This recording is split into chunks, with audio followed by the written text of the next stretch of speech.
10 अप्रैल 1912 Southampton में हलचल मची हुई थी, क्योंकि दुनिया का सबसे बड़ा और सबसे लग्जूरियस ओशन लिनर टाइटैनिक अपनी पहली यात्रा के लिए तैयार था। यह जहाज मॉडर्न इंजीनियरिंग का एक कमाल था, जिसमें डबल बॉटम्ड हल और 16 वाटरटाइट कंपार्टमेंट्स थे, जिससे यह विश्वास और पक्का हो गया कि यह डूब नहीं सकता। हर तरह के लोग, अमीर इलीट्स, होपफुल इमिग्रेंट्स जहाज पर सवार हुए।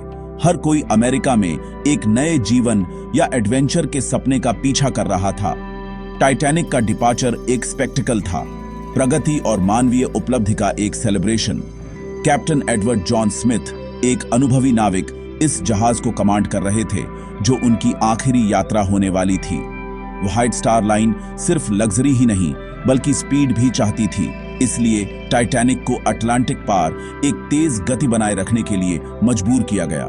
जहाज पर जीवन आइडिलिक था, साफ आसमान, शांत समुद्र और एक लाइवली बस्टलिंग एटमॉस्फेयर। जहाज एक तैरते शहर जैसा लग रहा था, संगीत, हंसी और एंटिसिपेशन से भरा हुआ। कोई भी उस त्रासदी की कल्पना नहीं कर सकता था जो बर्फीले उत्तरी अटलांटिक में इंतजार कर रही थी। टाइटैनिक की यात्रा, जिसे एक नए युग की शुरुआत बताया गया था, एक हॉन्टिंग लेजेंड बनने वाली थी।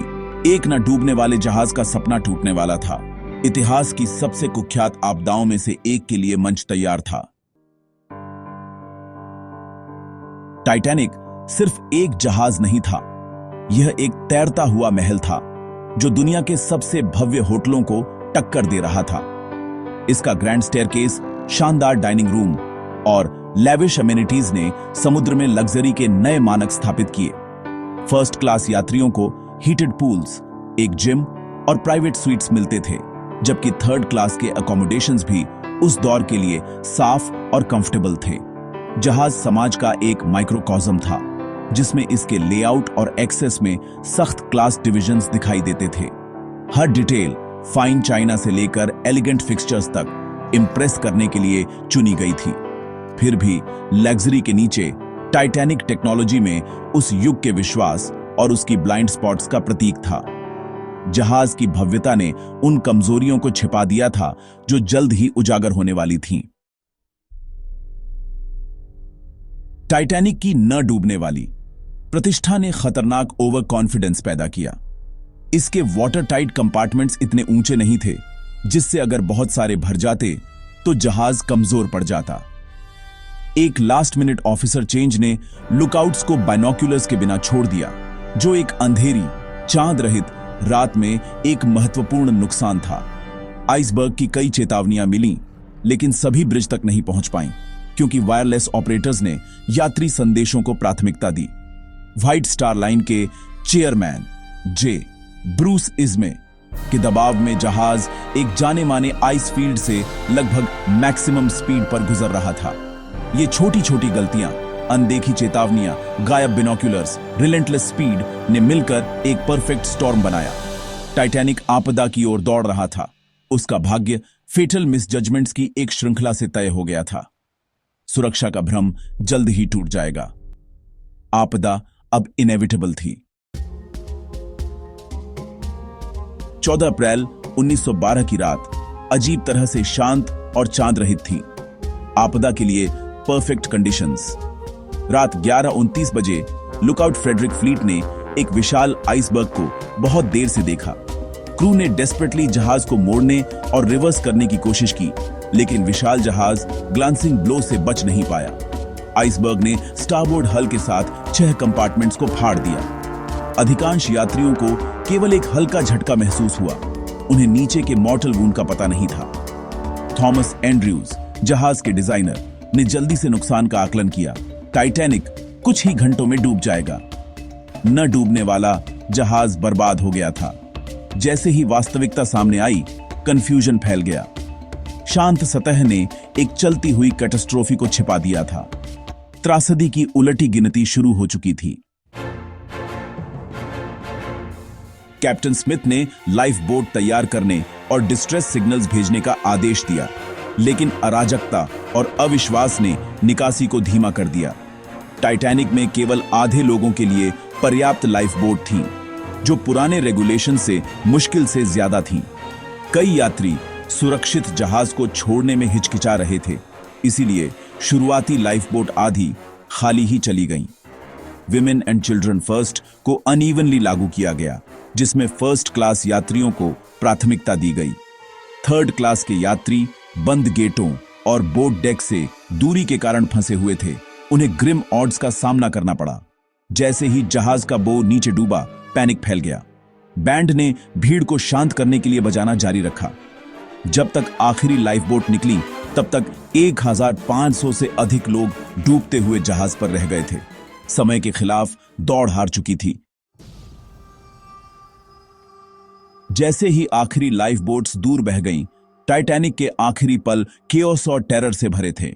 बो डूब गया, स्टर्न ऊपर उठा और जहाज एक जोरदार आवाज के साथ 2 टुकड़ों में टूट गया।